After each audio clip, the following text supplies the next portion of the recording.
Well, first of all, this is not allegations of fraud against a religion. This is a criminal allegation against a corporate entity that is worldwide, that markets in a deceptive manner in order to receive financial benefit. It is a corporation that sends out salesmen, 80,000 of them or whatever, to market a product. Not only do they not give full disclosure, they actually give false information about their product and about their history, their doctrines, and they do not give full disclosure. You're making things up again, Arnold. But it worked, Dad! You're stretching the truth again, and you know it. But these allegations are all based on factual statements. So this is the case. If you look at this as a corporation, they have committed financial fraud under this specific act. It's not an attack on religion.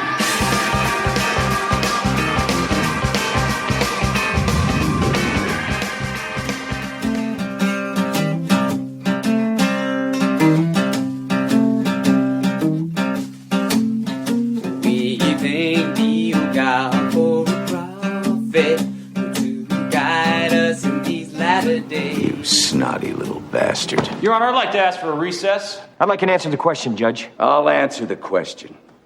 You want answers? I think I'm entitled. You want answers? I want the truth! You can't handle the truth!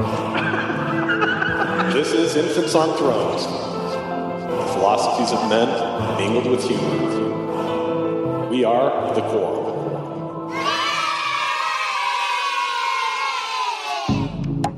Welcome back to Infants on Thrones. I'm Glenn Osland, and today we're kicking off our multi-part series on The Summons, Tom Phillips versus Thomas S. Monson, a tale of two Tommies. Actually, I don't think we're going to be using that last part, but I say this is a multi-part episode because, at this point, I don't really know how many of these we're going to eventually put out. We recorded nearly 3 hours worth of conversation with Tom Phillips last Sunday, February 9th. And as this case progresses, we'll follow up with other interviews and other discussions, so there's going to be more than just what you're going to hear today.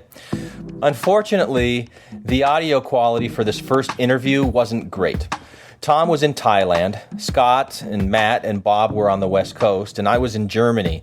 So it's amazing that we were able to have this conversation at all. But there were a few parts where Tom's audio cut in and out, so I apologize for that up front. We'll do our very best in classic infant style to keep the content and the flow of the story. So I'll give a brief background on what's going on for those of you who may have been living under a rock for the past 3 weeks. On January 31st, 2014, the Westminster's Magistrate Court in the UK issued a summons to Thomas Spencer Monson, the president of the Mormon Church. Now, President Monson has been summoned to answer allegations of criminal fraud as defined in the 2006 Fraud Act of the UK, and this has been brought against him by Tom Phillips. Now, many of you will be familiar with Tom Phillips from his unpublished Mormon Stories interview a few years back, where he talked to John DeLynn about his experience receiving the second anointing. Now, that's a fascinating discussion that you can find if you search for it on mormonthink.org, where Tom serves as a chief editor. But let me quickly give you a brief background on Mr. Phillips. Now, Tom is a British citizen who joined the church with his wife in 1969. He served twice as a bishop in 2 different wards for a total of about 6.5 years. He also served as a stake president for 5 years. Now, during that time, he came to know several general authorities and apostles on a pretty personal level.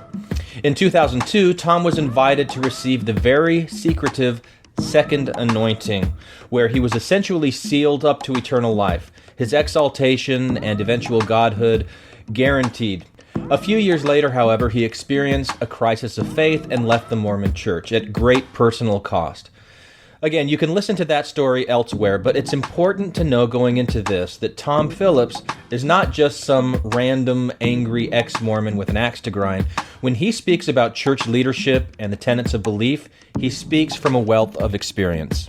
So we have this summons issued by a British court, and if President Monson does not appear to answer the summons on March 14th at 10 a.m. in courtroom 6, a warrant could be issued for his arrest. Now, this sort of thing isn't new and shouldn't even be completely unexpected if you've ever spent any time as a member of the Mormon Church. Now, Joseph Smith had numerous run-ins with the law throughout his life. The first was in 1826, 4 years before the founding of the church, where he was found guilty of fraud himself. Now, that wasn't of a religious nature at the time. It was as a glass looker, a treasure seeker, someone who used fraudulent claims of extraordinary supernatural power to get gain. And then, of course, his last run-in with the law ended 18 years afterwards with an angry mob taking his life in June of 1844. Now, this time he was arrested for destroying a printing press that was exposing things that he would rather have kept in the dark. Now, 170 years later, the president of the largest break-off group from Joseph Smith's original Mormon church is being summoned to answer accusations of fraud and the repression of true information once again. Now, if you don't find this stuff completely fascinating, well, then maybe you're just, I don't know. Why don't you just say it? I'm a cotton-headed ninny muggins. So here's what you can expect to hear in part 1. Why the October surprise became the January surprise. Why the allegations are for criminal fraud against a corporation, and why this is not an attack on religion. You can hear the process that Tom went through with the courts to issue this summons, how Stephen Bloor and Christopher Ralph became involved in the case. What types of response has Tom heard from the church so far? Why the church in this case is rightfully looked at as a corporation, and the significance of tithing in this fraud case. So sit back and enjoy the episode. So with no further ado, I'm going to kick it off to our very own Jesse, a.k.a. Scott, a.k.a. I think he's going to go by Scott from now on. So it's Scott who arranged this interview with Tom in the first place. Way to go, Scott. He and Matt, both attorneys, make it for a very interesting discussion. So here you go. So this was originally, people started referring to it as the October surprise because you were planning to release this this news in October of 2013, and it didn't end up happening until January, or late January of 2014. So a lot of people were skeptical that anything was going to happen, but can you give us some insight into kind of the time frame and what happened? I think so. Also, I never coined the October surprise. I think what happened early in 2013, after the so-called Mormon moment of 2012 with the presidential campaign, some of us on the boards were talking about something occurring better in 2013. And I made a comment at one time saying, I think there's a number of things happening in 2013, one of which I'm involved in, but there's a lot of other things which I think will have an impact on the church.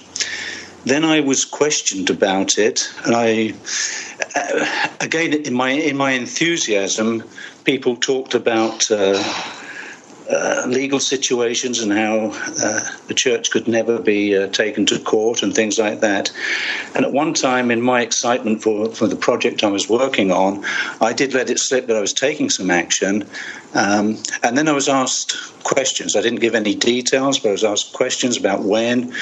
And I just said, well, maybe by October. I was thinking there was two things happening in October. There was the church had its October General Conference, and also there was an ex-Mormon Foundation conference at which I had been invited to speak. So I thought that sounded like good timing, and as far as I was concerned, there was adequate time for this to happen by then. So I said October. I was being non-US, I was ignorant of the term October surprise. I later on found out that prior to November elections, people put out things to try and sway the election, hence the popular term called the October surprise. So that's, I think, how it became known. And as you say, it didn't happen then, and there were various things, various delays. I was being asked, when would it happen? And each time I thought, well, maybe we're 2 weeks away or a month away. And it just went on. And I think I got quite vilified by a lot of people that felt that nothing was going to happen and it was all some kind of ruse with ulterior motive. So that's a bit of background to the October surprise. Now, your question, why didn't it happen then? I don't know. Is the simple answer to that. There is no reason at all why it should not have happened. I had prepared my various submissions and submitted them to the courts on 10th of October and said that I would be available in London for the following week.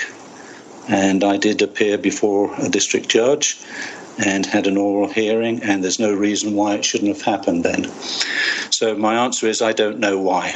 Okay, so let's just, if I can jump in there, let's just Sure. Describe what we're talking about here for anybody who may not be very familiar with it. So you're a UK citizen, and Yes. you, if forgive me if I use the wrong term, or feel free to correct me, but my understanding is that you filed a action under what's called the Fraud Act of 2006, and basically your allegation in that document is that the church, namely Thomas Monson, has made 7 specific fraud or fraudulent claims that are demonstrably false. So here are the 7 claims that Tom made in this summons. First, that the Book of Abraham is a literal translation of Egyptian papyri by Joseph Smith. Second, the Book of Mormon was translated from ancient gold plates by Joseph Smith and is the most correct book on earth and is an ancient historical record. Third, that Native Americans are descended from an Israelite family which left Jerusalem in 600 BC. 4. Joseph and Hiram Smith were killed as martyrs in 1844 because they would not deny their testimony of the Book of Mormon. 5. The Illinois newspaper called Nauvoo Expositor had to be destroyed because it printed lies about Joseph Smith. 6. There was no death on this planet prior to 6,000 years ago. 7. All humans alive today are descended from just 2 people who lived approximately 6,000 years ago. And that now there is a summons for Thomas S. Monson to appear in London in that court action. Is that a good explanation of it? That is. Sometimes it's being described as a lawsuit or, as you say, filing an action. It's actually, yes, it's for criminal fraud. The allegations are criminal fraud that I'm bringing as a private prosecutor. Now, describe that for our U.S. audience, because in most United States cases, if you were bringing the action, you would be a party to the case, and if it were a criminal action, it would be the state or the city or the government entity that would be acting, representing the government acting as a prosecutor. So how does that work when you're acting as an acting prosecutor as a citizen? Okay. Yes, normally in a civil action, it is the one of the aggrieved parties that would take that action. Criminal prosecutions, and Matt can correct me if I'm wrong, but certainly in England for hundreds of years, well, almost since the Magna Carta, every citizen had the right to bring a criminal action. In fact, the idea of state agencies or government agencies taking action is a fairly recent, modern phenomena. Originally, it was private individuals that did that. Now, as I understand it in the US, I think there is some kind of private prosecution, but a much watered-down version, because, as you say, it's usually the state that take action. In England and Wales, and let me just say, this does not apply in Scotland or Northern Ireland that have different laws, but in England and Wales, the private prosecutor has been retained in the law, and it was seen by Parliament as being an essential part of the justice system. So I'm taking that as an individual citizen action which would normally be taken by the Crown Prosecution Service or by the Serious Fraud Office in the UK. So maybe you could describe in a little bit more detail the process that you've had to go through. You said that you'd lodged documents or you'd filed something in October of 2013.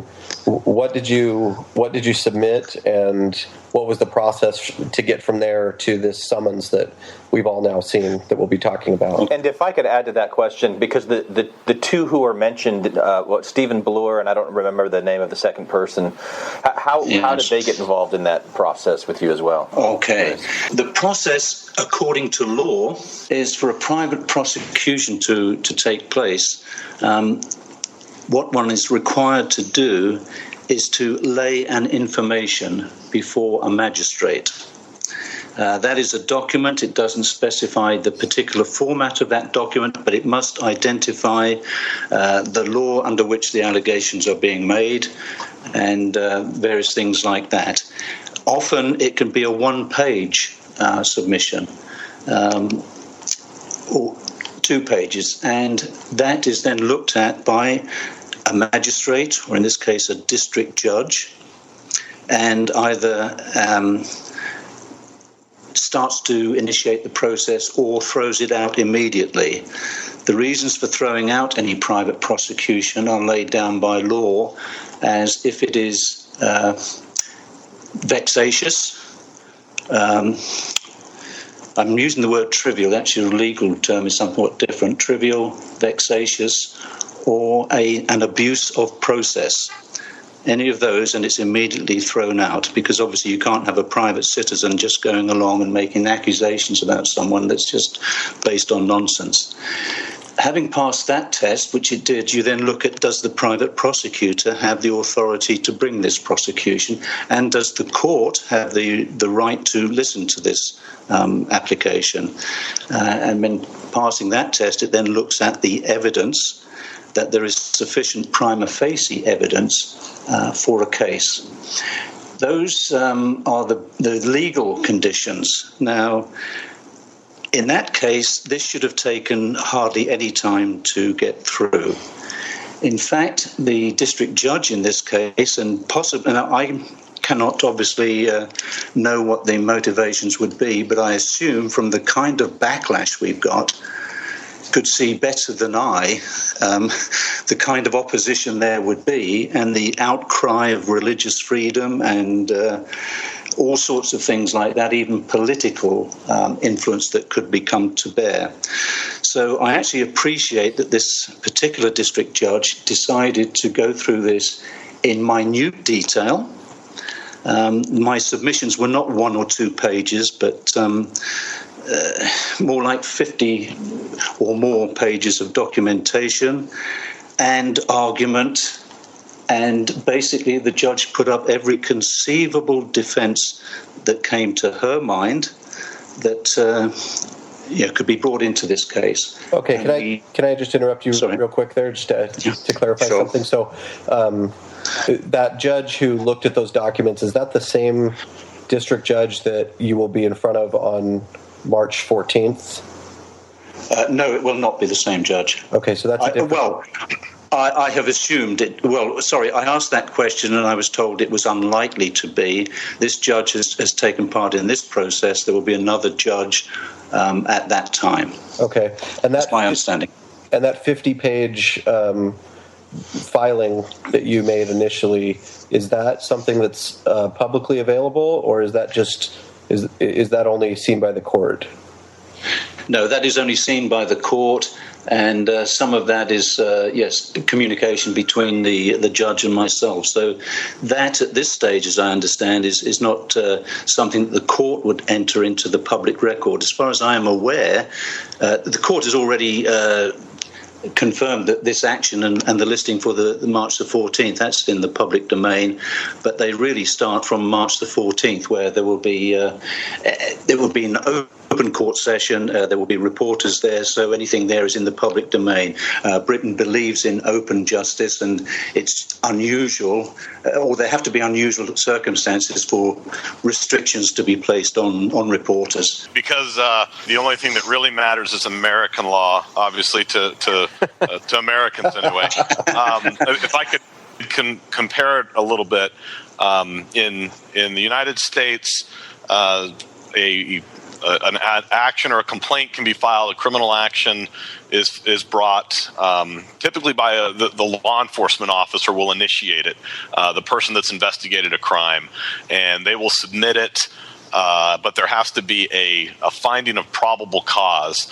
They submit it with what they call a PC statement or a probable cause statement that could be many pages long. It could be a paragraph long. So-and-so did these things that give rise to an offense. And then you have a judge that will review that and determine whether or not there is, in fact, probable cause.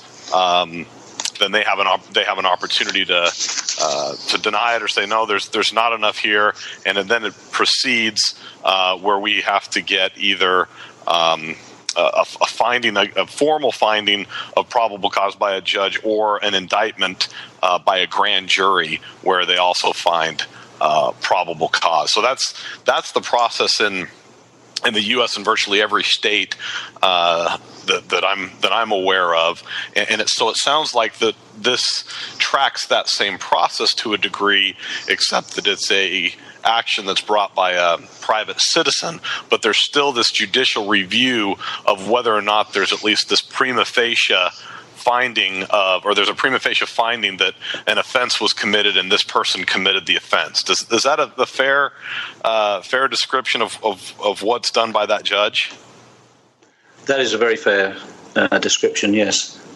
Okay, and forgive us, because Matt and I are both trial attorneys. We practice in different areas of law somewhat, but we're going to try to not be too overly legalistic in this interview. But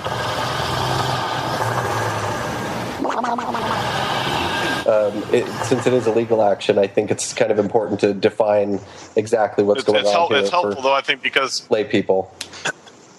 Lay people. Hey, we're right here. Yeah.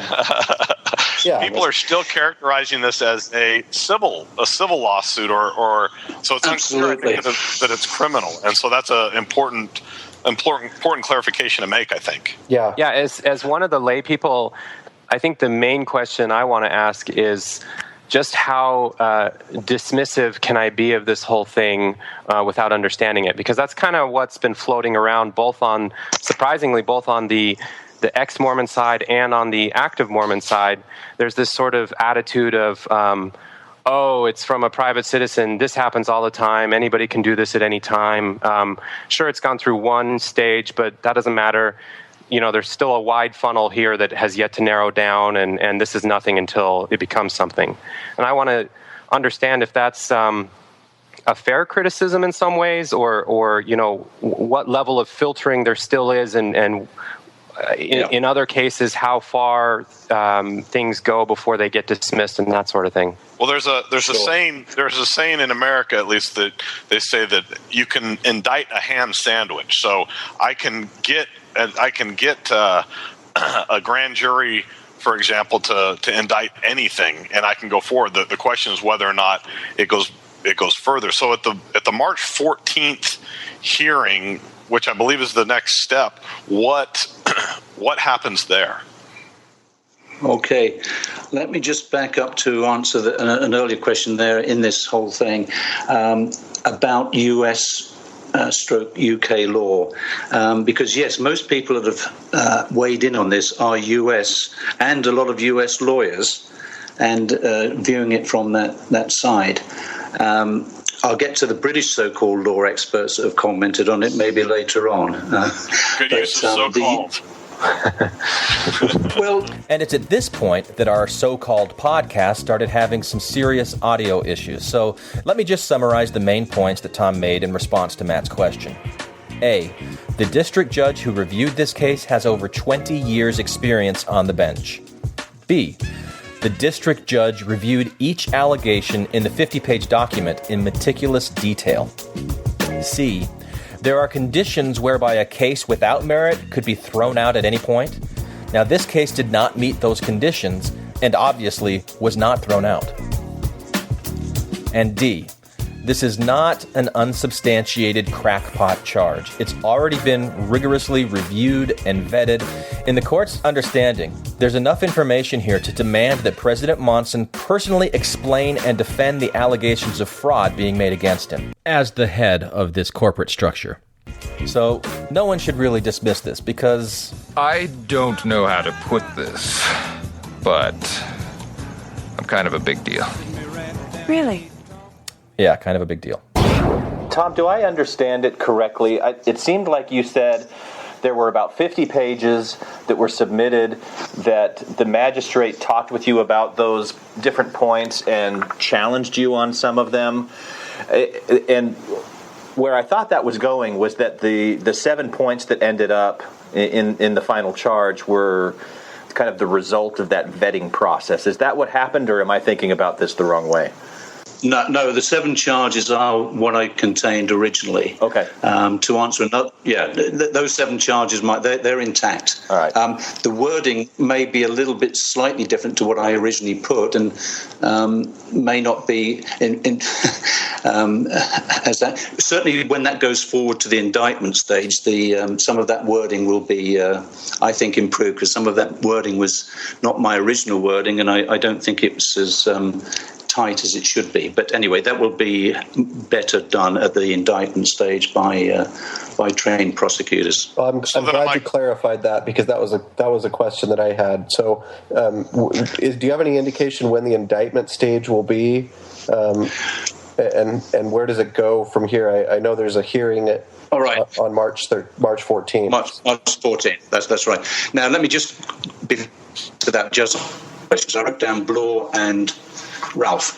Stephen Bloor and Christopher Ralph. 2 names appear on that, 2 summonses in individual names. Now, that court, I was faced with a situation there that I will admit to here, that was during this process.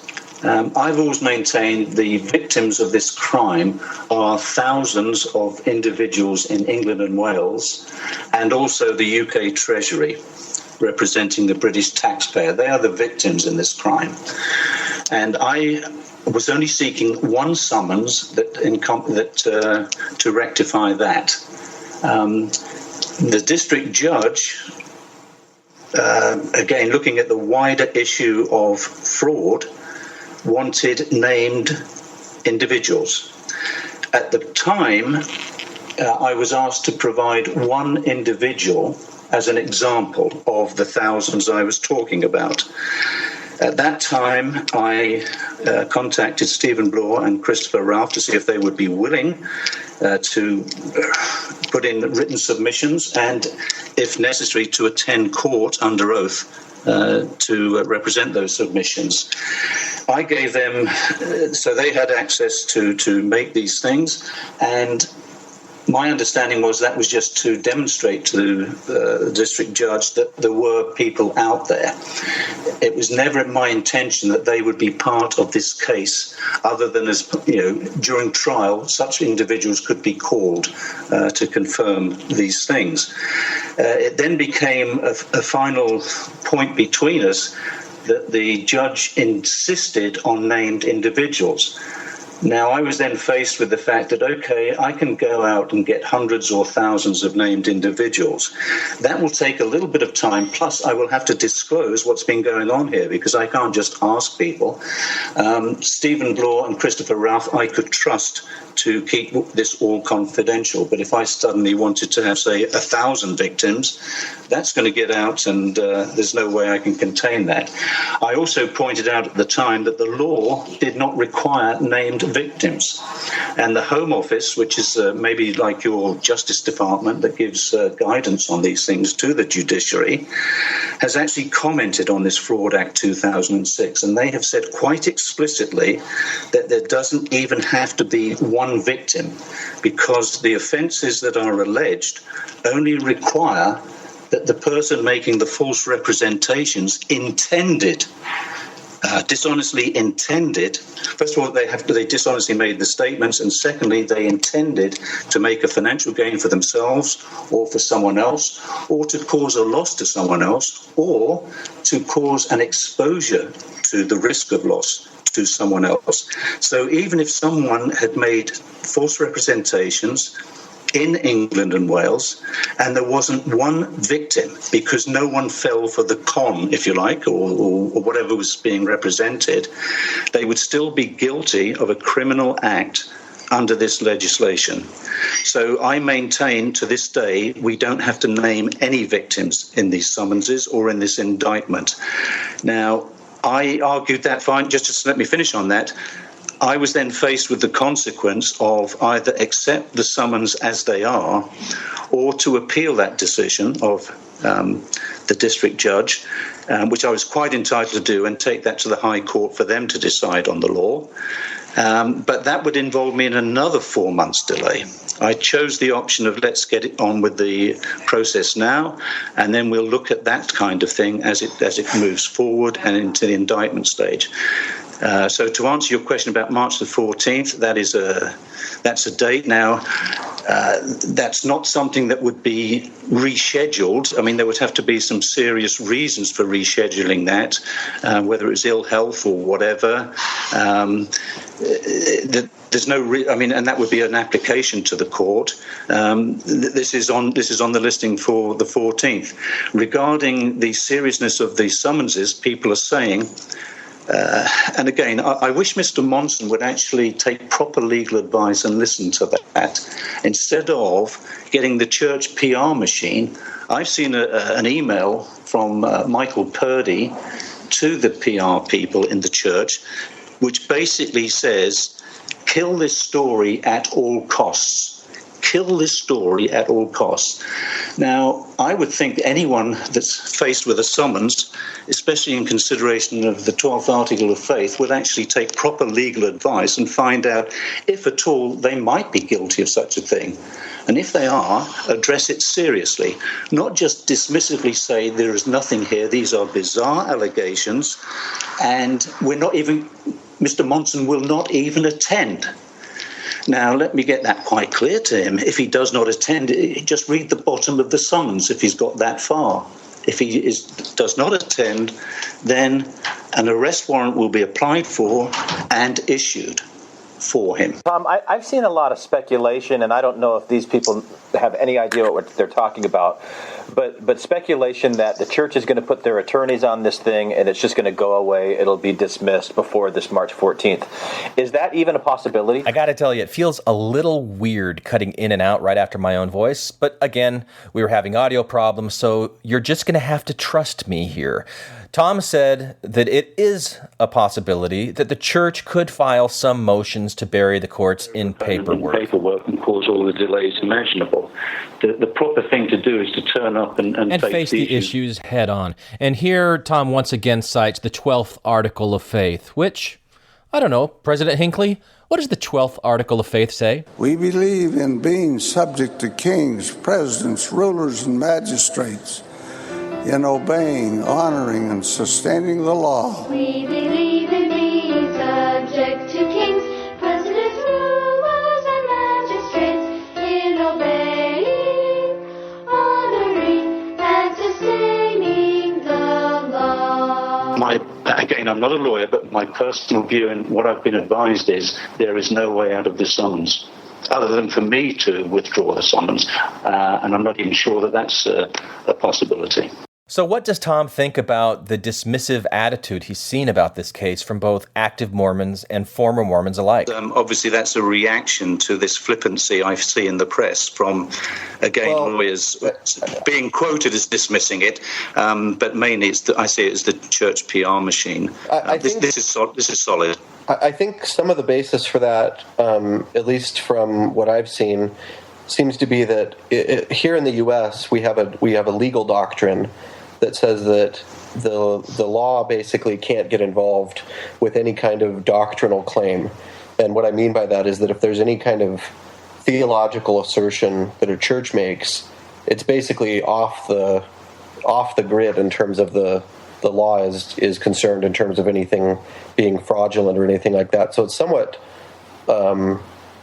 shocking, I would say, to a U.S. mindset and maybe even to a European mindset to think that a religion could be prosecuted for this type of a fraud. So could you describe for us, is there any kind of legal precedence for this? I mean, I know that the Church of Scientology has had some prosecutions against it for some things, but is there any kind of legal precedence for fraud against a religion under this Fraud Act of 2006? Well, first of all, this is not allegations of fraud against a religion. This is a criminal allegation against a corporate entity that is worldwide, that markets in a deceptive manner in order to receive financial benefit. Just take religion and everything else out of context right now. It is a corporation that sends out salesmen, 80,000 of them or whatever, to market a product where they not only do they not give full disclosure, they actually give false information about their product and about their history, their doctrines, and they do not give full disclosure and if they are confronted with anything... Why are you trying to avoid us? I'm not trying to avoid you. Why would I be trying to avoid you? That's so funny that you think that. And you are legal counsel and spokesperson for Diversified Industries? No, I'm not. Your name is on the letterhead. No, it isn't. Yes, it is. I have it right here. Would you like to read it? You read it. I have read it. Then why should I have to read it? Because it's your letterhead. I know that. You don't think I know that? It's my letterhead. I'm quite aware of that. Is it me or is it him? It's him, isn't it? It isn't an attack on religion. It's proper religion, then you're talking about beliefs and theology. I don't think they are quite so testable in court. But these allegations are all based on factual statements that are to be taken literally, not metaphorically, but they are literal statements. And in terms of precedents, I'd say a precedent in the United States, Bernie Madoff. Okay, it's not a religion, but if I want to, or if someone wanted to commit a fraud and made it surrounding a church, would that actually fly in the United States? And I don't know anything about that. But churches in the UK, if they break the law, they are culpable under the law. And I think the strongest point that you make there, Tom, you say that you've got to imagine the church as if they're a corporation, but the strength of that statement is that it's not a metaphor, because they actually are a corporation. This is how they're structured, and this is what they're doing. Yes, and when we talk about this corporate structure, if I look at the UK, they have, let's say for argument's sake, they have 400 wards or parishes in the UK. They, under UK law, each parish is considered like an unincorporated association, and it's recognised and protected as that. Now, however, the church also has an actual corporation that's registered at Company House and registered with the Charity Commission. That corporation receives all of the tithing income for the church. That corporation is not a church. It is a registered charity that is supposed to assist the church in whatever it wants to do. So that is purely a corporation. There are two stockholders in that corporation. One is the corporation of the president of the Church of Jesus Christ of Latter-day Saints, and the other stockholder is the corporation of the presiding bishopric of the Church of Jesus Christ of Latter-day Saints. Both of those are corporate souls. And the one per individual that has ultimate control of those is Thomas Spencer Monson, hence his name appearing on the summons. He is responsible for all of the corporate affairs associated with this alleged fraud. And can we describe then, in your 50-page complaint that you drafted, was that somewhat explained in there? Because based on this summons, the only thing that we see is that it's just addressed specifically to Thomas Monson, and it doesn't actually list those corporate entities on the summons itself. Is that why that's the case? Yes, those corporate entities that I have just mentioned are included in the written submissions. Okay. Tom, if we can, I don't want the point to get lost, so I'm kind of in danger of just having you repeat yourself. I think it's really important to clarify that you are not out. This is not an action to prove whether or not the church or the belief system is false or fraudulent, but rather that an individual or a corporation engaged in knowing deceit, having information and not disclosing that, and benefiting financially as a result of that. Is that a fair articulation? That is very fair, and that should be explained. This is not an attack even on the Mormon Church or anything, or the faithful Mormon members there are around the world. All I'm saying is, if you go out with missionaries, tell the full story. Tell the truthful story, and let people make up their minds whether or not they wish to join the church. Don't leave out important information and even put in misleading information. If you want to tell the world that Joseph Smith saw God and Jesus Christ, and that he translated through the gift of God the Book of Mormon, and was also inspired by God to translate Egyptian papyri into the Book of Abram, and all of those things, and he communed with God in the Doctrine and Covenants, that's good. Now, if you're just given that one side of it, it's very easy for someone to have a very positive approach, response to that, and join the church. But along with it, you ought to be able to disclose, well, now there are these other issues you ought to be aware of. And did you know, for instance, that he married other men's wives and things like that? Now, that's not part of this, but if you wanted to get into those, that's part of the full disclosure, and then give the answers to it. How significant is the connection between tithing and ordinances in your cause of action? Does that question make sense? It makes absolute sense, and that's why you're very sharp. I think in this action, it's fairly easy to prove that the statements that I've listed, those 7 statements, are untrue. That's the easy part of the case. Right? I think that having experts in court to give evidence, it would be unlikely that any one of those statements would be shown to be true and therefore thrown out.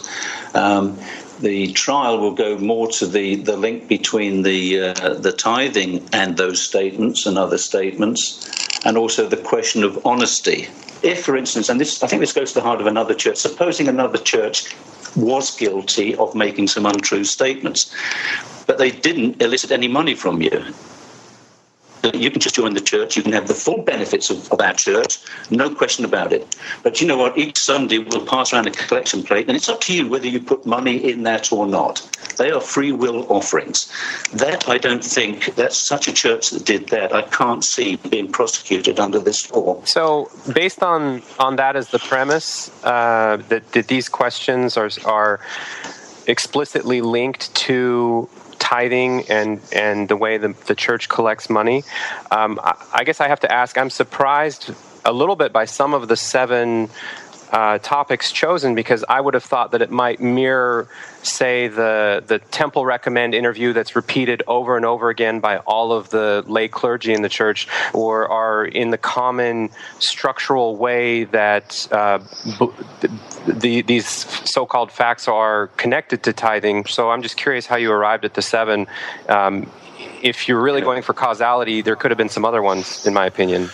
And before we totally get to that, Tom, you mentioned the free will element of paying tithing in other religions, that it's voluntary. I've seen that argument made in discussion boards by members of the church that in our church tithing is voluntary too, and you're not going to be able to point to anybody who has been excommunicated from the church because they haven't been paying their tithing. So they would try to make this tithing issue a non-point, and that's where I think our questions kind of intersect, Bob, that if we can show that the tithing, you're prohibited from going to the temple if you don't pay tithing. You're prohibited from getting your endowment and being sealed together forever. Certainly getting the second anointing, which we should probably talk about at some point. But there's all of these, all these parts of Mormonism that you're excluded from, even though you can still be a member of the church and not pay tithing. But you can't be in full fellowship and get all of the blessings to become, you can go to one of the other of the 3 heavens, not the top one, right? I think it's a trickier argument. Well, Let's say this is crucial. You mentioned tithing interviews and things like that, temple recommend interviews.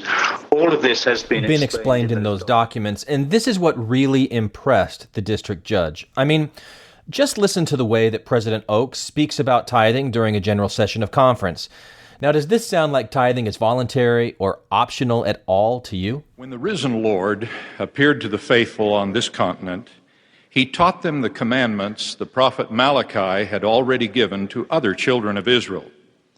The Lord commanded that they should record these words. Will a man rob God? Yet ye have robbed me. But ye say, wherein have we robbed thee?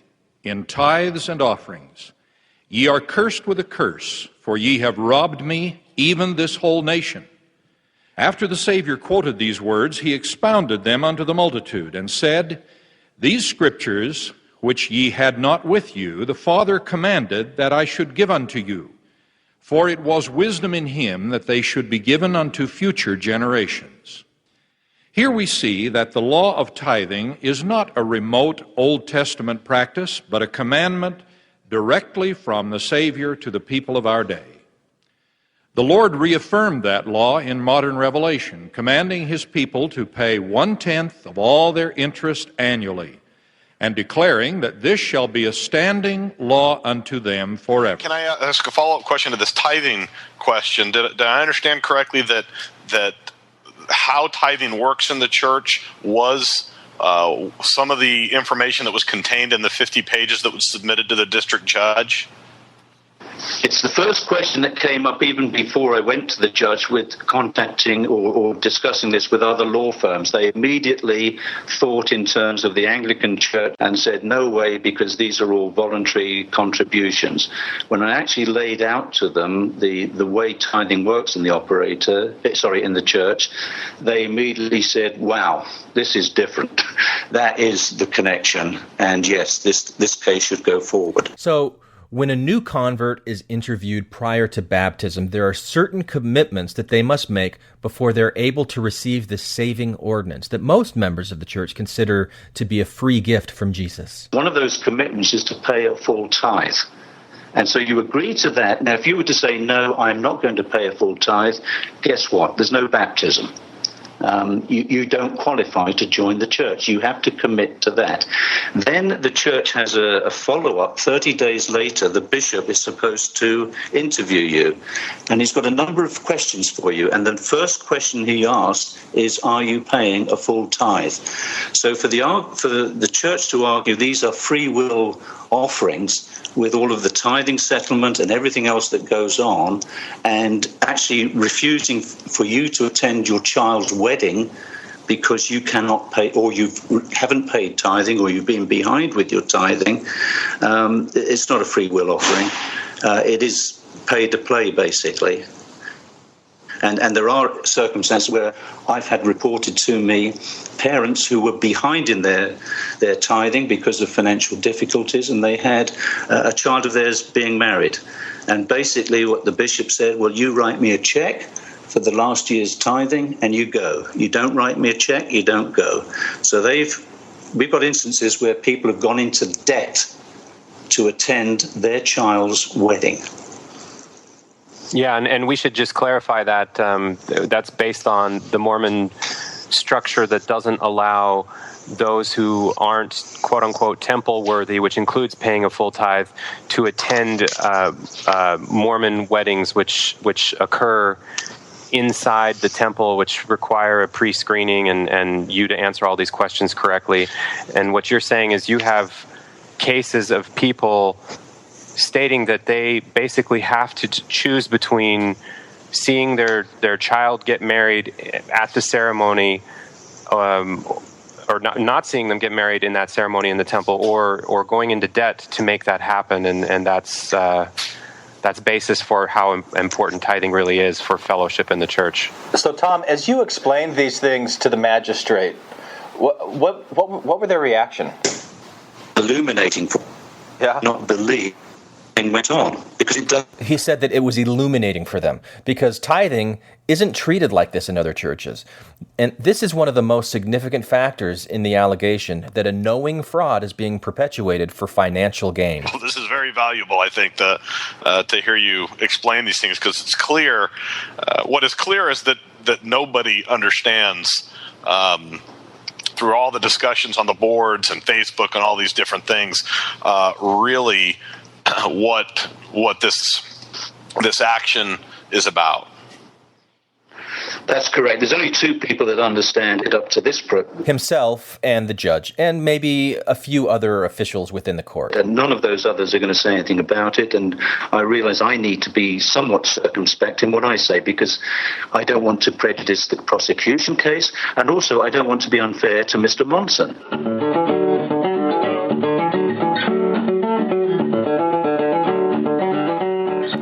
So this concludes part 1 of the summons, Tom Phillips versus Mr. Monson. Now, part 2 will explore in more detail the connection between these 7 claims spelled out in the summons and the accusation of intentional fraud. Now, how is this all tied to tithing, and what connection, if any, does Tom Phillips' experience with the second anointing play in all of this? We'll discuss this and more in our next installment. And just as a reminder, you can comment on this episode on our webpage, infantsonthrones.com, or find us on our Facebook page. We also really like written reviews on iTunes. So if you appreciate what we're doing, please give us a public endorsement over on iTunes. And if you have anything that you'd like to contribute to the podcast, like a story or a topic or an essay that you'd like us to discuss, get in touch with one of us and we'll do our best to make it happen. Thanks again for listening. Anyone for the closing prayer?